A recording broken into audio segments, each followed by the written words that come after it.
کسی گاؤں میں ایک بھکاری رہتا تھا۔ وہ بھیک مانگنے میں ماہر ہونے کے ساتھ ساتھ بہت عقل مند بھی تھا۔ اس کا ایک شاگرد تھا جو بالکل بیوقوف تھا۔ بھیک مانگنے کا طریقہ اس نے اپنے استاد سے سیکھا تھا۔ دونوں کا اس دنیا میں کوئی عزیز و رشتہ دار نہیں تھا، اس لیے دونوں ساتھ ہی رہتے تھے۔ بھکاری اب بوڑھا ہو چکا تھا جبکہ اس کا شاگرد بالکل جوان تھا۔ ایک دن خدا کی کرنی ایسی ہوئی کہ اس گاؤں کو سیلاب نے اپنی لپیٹ میں لے لیا۔ جن کے مکان کچے تھے وہ سیلاب میں بہہ گئے۔ اس سیلاب میں ان دونوں کا مکان بھی نہ بچ سکا۔ سارے کا سارا گاؤں درہم برہم ہو گیا۔ انہوں نے بھی گاؤں چھوڑنے کا فیصلہ کر لیا۔ ایک روز انہوں نے اپنے گاؤں کو خیر آباد کہہ دیا اور گاؤں سے باہر نکل گئے۔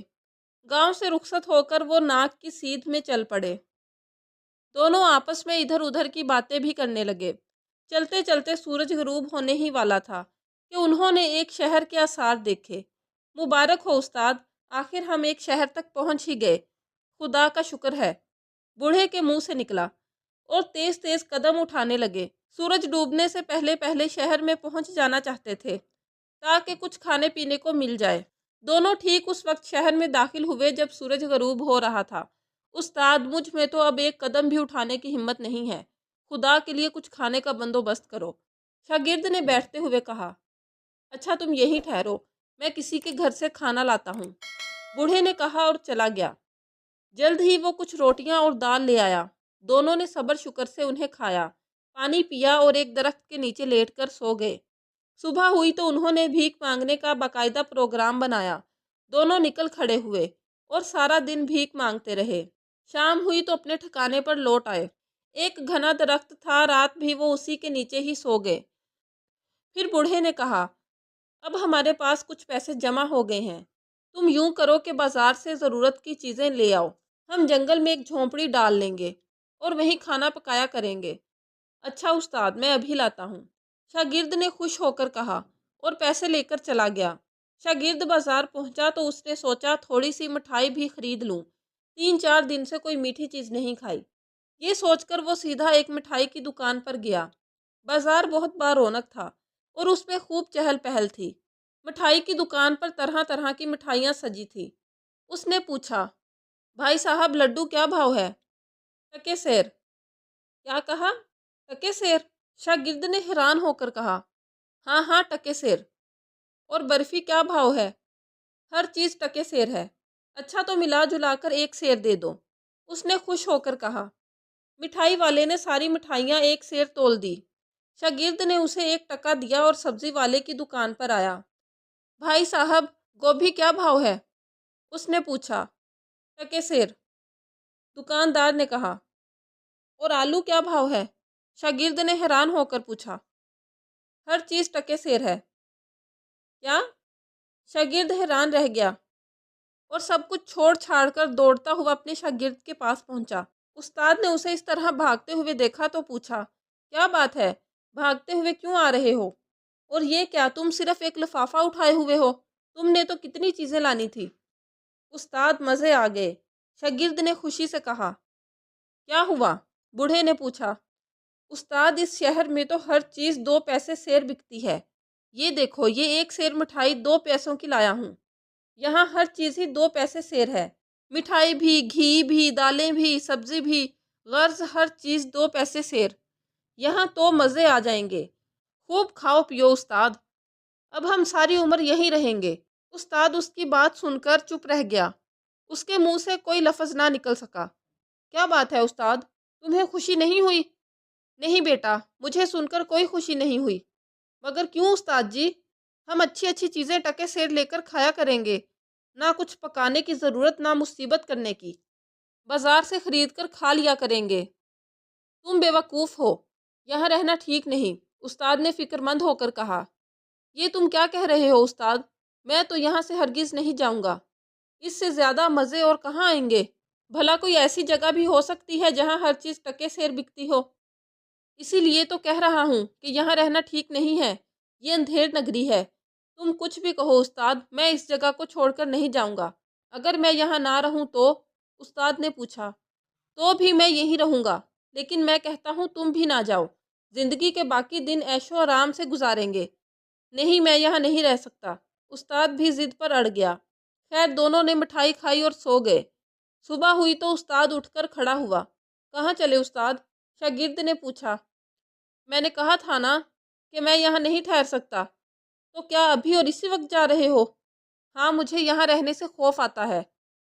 مان جاؤ استاد، یہاں سے نہ جاؤ۔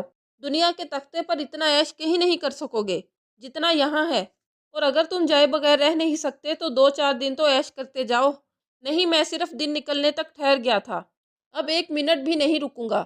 استاد نے اپنا جھولا کندھے پر ڈالا اور شہر سے باہر جانے والی سڑک پر نکل گیا۔ ٹھہرو استاد، میں تمہیں شہر کے باہر چھوڑ آتا ہوں۔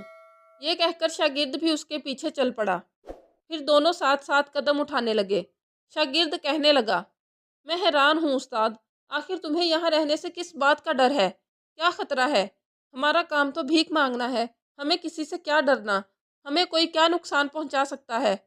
اس وقت تم میری ان باتوں کو نہیں سمجھ سکتے، لیکن ایک دن آئے گا جب تم میری باتیں یاد کرو گے اور کہو گے کہ کاش میں نے اپنے استاد کی باتیں مان لی ہوتی۔ میں اب بھی تمہیں یہی کہتا ہوں، میرے ساتھ چلے چلو، لالچ میں نہ آؤ۔ ہرگز نہیں استاد، میں اسی جگہ رہوں گا۔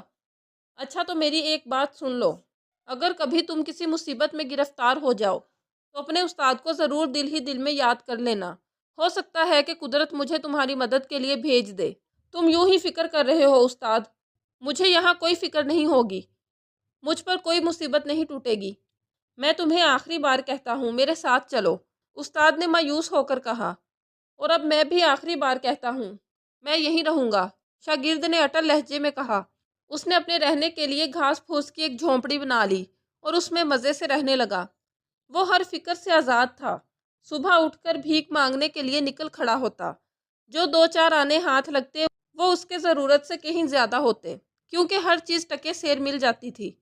وہ مٹھائیاں، گھی، دودھ، خشک میوے پیٹ بھر بھر کھاتا تھا اور اپنے استاد کو بے وقوف خیال کر کے خوب ہنستا اور کہتا، کاش استاد یہاں سے نہ جاتا۔ اب اسے کوئی کام نہ ہوتا تھا، کئی دن بھیک مانگنے بھی نہ جاتا تھا۔ جھونپڑی میں کھانے پینے کی چیزوں کا ڈھیر لگا رہتا۔ وہ خوب کھاتا اور کہے لگاتا۔ ہر فکر سے آزاد ہونے اور خوب کھانے اور کوئی مشقت نہ کرنے کی وجہ سے اس کا جسم موٹا تازہ ہونے لگا۔ وہ اپنے موٹے ہوتے جسم کو دیکھ کر بہت خوش ہوتا اور بھی زیادہ کھاتا۔ رفتہ رفتہ اس کا جسم پھولتا چلا گیا اور وہ پھول کر اتنا موٹا ہو گیا کہ اب اس سے چلا بھی مشکل سے جاتا تھا۔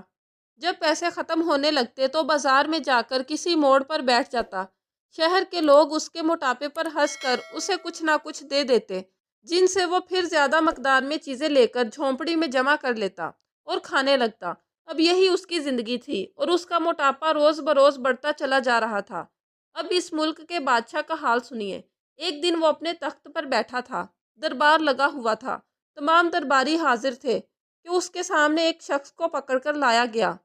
بادشاہ نے پوچھا، یہ کون شخص ہے؟ بادشاہ سلامت، اس شخص کو بازار سے پکڑا گیا ہے۔ یہ بازار میں کیا کر رہا تھا؟ جہاں پناہ اس نے ایک شخص کی جیب کاٹی ہے۔ وہ کہاں ہے جس کی جیب کاٹی؟ بادشاہ نے پوچھا۔ وہ باہر موجود ہے، سپاہی نے جواب دیا۔ اسے پیش کرو، بادشاہ نے کہا۔ اس شخص کو پیش کیا گیا۔ بادشاہ نے اس سے پوچھا، کیا اس شخص نے تمہاری جیب کاٹی ہے؟ جی ہاں، اس نے خوش ہو کر کہا۔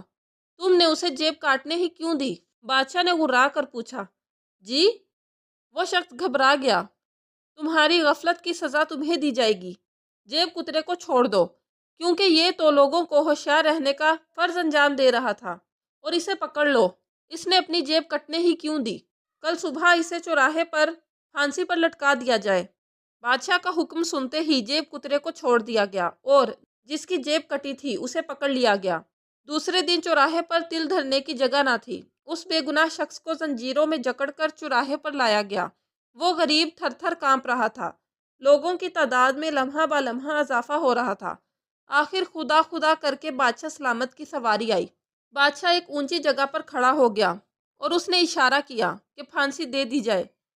جلاد آگے بڑھا۔ اس نے پھندا اس آدمی کی گردن میں ڈالا، لیکن پھندا ڈھیلا تھا اور وہ شخص بہت دبلا پتلا تھا۔ جلاد میں بھی اتنی عقل کہاں تھی کہ پھندے کی گرہ کو تنگ کر دیتا۔ حیران اور پریشان کبھی پھندے اور کبھی اس آدمی کی گردن کو دیکھنے لگتا۔ کیا بات ہے؟ تم اسے پھانسی کیوں نہیں دیتے؟ بادشاہ نے غصے کے عالم میں کہا۔ عالم پناہ، پھانسی کا پھندا ڈھیلا ہے اور اس کی گردن پتلی ہے، اب میں اسے پھانسی دوں تو کیسے دوں؟ بادشاہ نے یہ سنا تو سوچ میں ڈوب گیا۔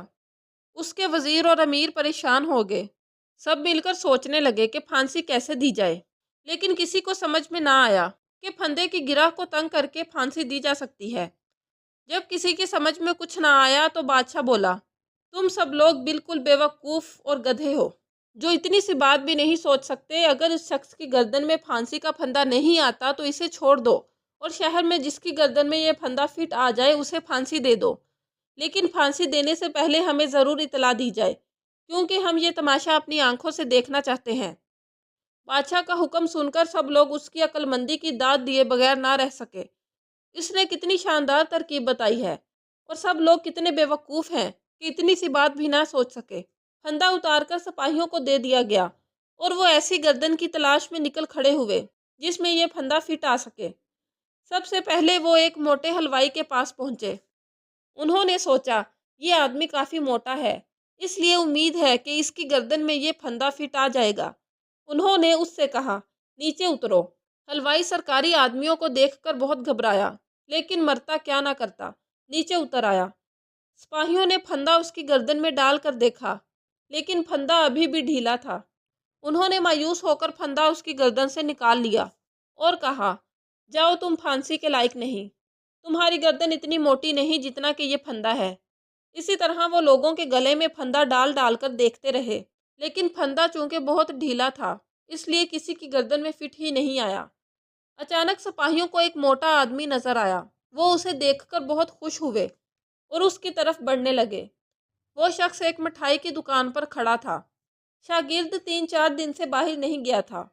جھونپڑی میں پڑی کھانے کی چیزیں ختم ہو گئی تھی اور اس کے پاس پیسے بھی نہیں تھے، اس لیے وہ بازار کی طرف چل پڑا۔ بازار پہنچتے پہنچتے اس کو 3-4 آنے بھی مل چکے تھے، اس لیے وہ سب سے پہلے مٹھائی کی دکان پر گیا اور اسے 5 سیر مٹھائی تولنے کا کہا۔ حلوائی مٹھائی تولنے لگا، اچانک اس کے ہاتھ سے ترازو چھوٹ کر نیچے گر گیا۔ کیا بات ہے، کیا تمہارے ہاتھوں میں جان نہیں ہے؟ وہ آ رہے ہیں، مٹھائی والے نے خوفزدہ ہو کر کہا۔ کون آ رہے ہیں؟ تم اس قدر ڈر کیوں رہے ہو؟ شاگرد نے حیران ہو کر پوچھا۔ اتنے میں سپاہی پھندا لیے وہاں پہنچ گئے۔ ان کو شاگرد ہی نظر آیا تھا، جسے دیکھ کر وہ بہت خوش ہوئے۔ پہلوان، ذرا اپنی گردن کو ادھر کرنا، ایک سپاہی نے مسکرا کر کہا۔ کیوں، کیا بات ہے؟ شاگرد نے حیران ہو کر کہا۔ معاملہ یہ ہے کہ ایک شخص کو پھانسی دی جانے والی تھی، لیکن اس کی گردن میں یہ پھندا فٹ نہیں آیا، اس لیے ہمارے بادشاہ سلامت کا حکم ہے کہ جس شخص کی گردن میں یہ پھندا فٹ آ جائے اسے پھانسی پر چڑھا دو۔ ہم صبح سے اس آدمی کی تلاش میں ہیں، لیکن کوئی آدمی ایسا نہ ملا جس کی گردن میں یہ پھندا فٹ آ جائے۔ اب تم نظر آئے ہو، امید ہے کہ تمہاری گردن میں یہ پھندا ضرور فٹ آ جائے گا۔ ارے مگر یہ کیا انصاف ہے؟ شاگرد نے چلا کر کہا۔ یہ ہمارے بادشاہ سلامت کا انصاف ہے، اس کے خلاف کوئی آواز نہیں اٹھا سکتا۔ یہاں ہر چیز ٹکے سیر ان کے حکم پر بکتی ہے، سپاہی نے کہا، اور اس نے اپنے ساتھیوں کو اشارہ کیا۔ شاگرد کو جکڑ لیا گیا، پھانسی کا پھندا اس کے گلے میں ڈالا گیا تو وہ بالکل فٹ آیا۔ سپاہی یہ دیکھ کر بہت خوش ہوئے اور اسے قید خانے کی طرف لے چلے۔ اب شاگرد کو معلوم ہوا کہ اس کا استاد یہاں رہنے سے کیوں ڈرتا تھا، لیکن اب پچھتانے سے کیا حاصل ہو سکتا تھا۔ اسے قید خانے میں ڈال کر بادشاہ کو یہ خبر سنا دی گئی کہ ایک ایسا شخص مل گیا ہے جس کے گلے میں پھانسی کا پھندا فٹ آ گیا ہے۔ بادشاہ اس خبر کو سن کر بہت خوش ہوا۔ اس نے اسی وقت حکم دیا کہ اسے کل شہر کے چوراہے پر پھانسی پر لٹکا دیا جائے۔ شاگرد کو اپنے استاد کی باتیں بہت یاد آنے لگی۔ اب استاد کی سنیے۔ استاد اس شہر سے نکلا تو بہت اداس تھا، کیونکہ اس شہر نے اس کا شاگرد اس سے چھین لیا تھا۔ وہ شہر گاؤں گاؤں پھرتا رہا، جو روکھی سوکھی ملتی رہی اسی پر ہی گزارا کرتا رہا، اور اگلا دن نکلنے پر پھر بھیک مانگنے چلا جاتا۔ اس کی زندگی کے دن یوں ہی گزر رہے تھے کہ ایک دن اچانک اسے اپنے شاگرد کا خیال آیا۔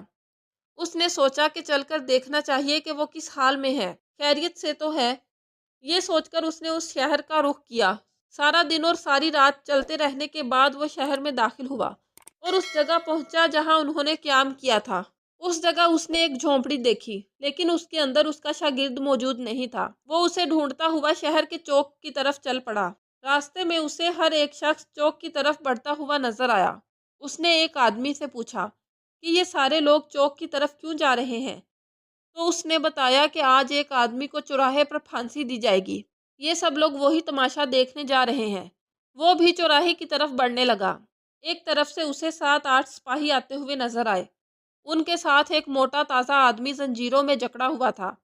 استاد نے اس موٹے آدمی کو دیکھا تو پہچان نہ سکا۔ جب وہ قریب آیا تو شاگرد کی نظر اپنے استاد پر پڑی۔ وہ چلا اٹھا، استاد! استاد کے کان کھڑے ہوئے۔ اب جب اس نے اس موٹے آدمی کو غور سے دیکھا تو اسے پہچان لیا اور حیران ہو کر پوچھا، یہ تم ہو؟ ہاں استاد۔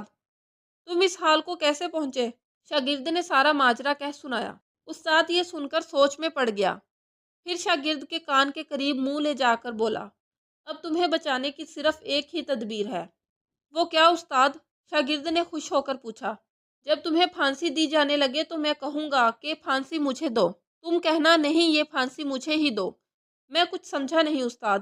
شاگرد نے حیران ہو کر کہا، میں نے تم سے جو کہا ہے وہی کرنا، آگے تمہیں بچانا میرا کام ہے۔ بہت اچھے استاد۔ شاگرد خوش ہو گیا۔ وہ چلتے چلتے چوراہے تک پہنچ گئے۔ شاگرد کو پھانسی کے تختے پر کھڑا کر دیا گیا۔ پھانسی کا پھندا اس کی آنکھوں کے سامنے جھول رہا تھا۔ وہ اسے دیکھ کر سہم گیا کہ کہیں اس کا استاد اسے بچانے میں ناکام نہ ہو جائے۔ آخر بادشاہ کی سواری آئی۔ لوگوں نے اسے دیکھ کر خوشی سے نعرے لگائے۔ بادشاہ اپنی مخصوص جگہ پر کھڑا ہو گیا۔ اس نے ایک نظر سارے مجمع پر ڈالی اور بلند آواز میں کہنے لگا، اے میری رعایا، آخر ہم ایسے آدمی کو پانے میں کامیاب ہو ہی گئے جس کے گلے میں یہ پھندا فٹ آ گیا ہے۔ اب میں حکم دیتا ہوں کہ اسے پھانسی دی جائے۔ جلاد نے یہ سن کر پھندا ہاتھ میں پکڑا اور اسے شاگرد کی گردن میں پھنسانے لگا۔ عین اسی وقت استاد زور سے چلایا، ٹھہرو، اس کو پھانسی نہ دو بلکہ پھانسی مجھے دو۔ سارے مجمع میں سناٹا طاری ہو گیا۔ جلاد کے ہاتھ رک گئے۔ بادشاہ چونک اٹھا۔ سب مڑ مڑ کر استاد کی طرف دیکھنے لگے۔ وہ مجمع میں سے نکل کر پھانسی کے تختے کی طرف آ رہا تھا۔ کون ہو تم اور تمہاری سرکاری کاموں میں دخل دینے کی جرأت کیسے ہوئی؟ بادشاہ نے پوچھا۔ اس کی جگہ مجھے پھانسی دے دو، استاد نے کہا۔ نہیں بادشاہ سلامت، یہ ظلم نہ کیجیے، پھانسی مجھے ہی دیں، اس کا شاگرد بولا۔ ہرگز نہیں، پھانسی مجھے ہی دیں، استاد بولا۔ ان کی تکرار جاری تھی۔ سب لوگ حیران تھے۔ آج تک انہوں نے اپنی زندگی میں ایسا آدمی نہ دیکھا تھا جو خود کو پھانسی دلوانے کی ضد کرے۔ پھر یہاں تو ایسے دو آدمی موجود تھے۔ بادشاہ کی حیرت کا بھی کوئی ٹھکانہ نہیں تھا۔ اس نے چلا کر کہا، آخر بات کیا ہے؟ تم کیوں پھانسی لینا چاہتے ہو؟ بس یوں ہی، آپ اس کو چھوڑ دیں اور مجھے پھانسی دیں، استاد نے کہا۔ بادشاہ نے حیران ہو کر کہا، تم دونوں پھانسی پانے کے لیے اتنے بے چین کیوں ہو؟ بادشاہ کی بے چینی بڑھتی چلی جا رہی تھی۔ دوسرے لوگ بھی سانس روکے کھڑے تھے۔ استاد نے بتانا شروع کیا، بات دراصل یہ ہے بادشاہ سلامت کہ آج کا دن بہت ہی مبارک ہے۔ آج کے دن جو بھی پھانسی پائے گا سیدھا جنت میں جائے گا۔ مرنا تو ایک دن سب نے ہے، اس لیے اس موٹے کی بجائے آپ مجھے پھانسی دے دیں۔ یہ سننا تھا کہ ہجوم میں چاروں طرف سے شور سنائی دیا اور وزیر نے کہا، میں یہاں کا وزیر ہوں، اس لیے آپ مجھے پھانسی دیں تاکہ میں سیدھا جنت میں چلا جاؤں۔ بادشاہ نے چونک کر اسے دیکھا۔ عین اسی وقت دوسرے کئی لوگ چلا اٹھے، پھانسی مجھے دی جائے، پھانسی مجھے دی جائے۔ بادشاہ پریشان ہو گیا کہ پھانسی کسے دیں اور کسے نہ دیں۔ شاگرد کبھی حیران ہو کر استاد کو دیکھتا اور کبھی مجمع کو، اور دل ہی دل میں خوش ہو رہا تھا۔ بادشاہ نے ہاتھوں کے اشارے سے مجمع کو خاموش کروایا اور بولا، سب سے زیادہ حقدار میں ہوں، میں تمہارا بادشاہ ہوں، اس لیے آج پھانسی پر چڑھ کر میں جنت میں جاؤں گا۔ سب لوگ حیران ہو گئے۔ بادشاہ کے آگے کون کیا کر سکتا تھا؟ سب لوگ بادشاہ کو پھانسی کے تختے پر جاتے دیکھتے رہے، یہاں تک کہ وہ تختے پر چڑھ گیا۔ اس نے موٹے کو نیچے اترنے کا اشارہ کیا۔ شاگرد خدا کا شکر ادا کرتے ہوئے نیچے اترا۔ بادشاہ نے جلاد کو حکم دیا کہ وہ ایک نیا پھندا لائے جو بادشاہ کی گردن میں فٹ آ سکے۔ جلاد نے حکم کی تعمیل کی اور بادشاہ کی گردن میں ایک نیا پھندا ڈال دیا گیا۔ چنانچہ بادشاہ کو پھانسی دے دی گئی۔ بادشاہ کی پھانسی کا یہ منظر لوگ حیرت سے دیکھنے میں مشغول تھے کہ ان کا بادشاہ سیدھا جنت میں جا رہا ہے۔ اس موقع کا فائدہ اٹھاتے ہوئے استاد اور شاگرد چپ چاپ دربار سے باہر نکل آئے اور خدا کا شکر ادا کیا۔